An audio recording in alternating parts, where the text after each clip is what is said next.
ရွာထဲလည်းကုန်ပြေးလာကြတယ်။ကုန်လာပြီဒီကတော့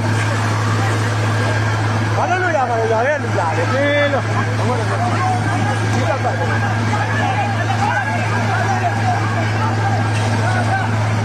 တော့မှဒီဥတော့ပြောင်းသွားတယ်။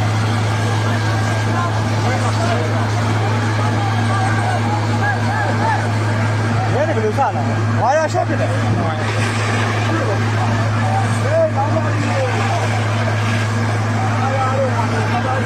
။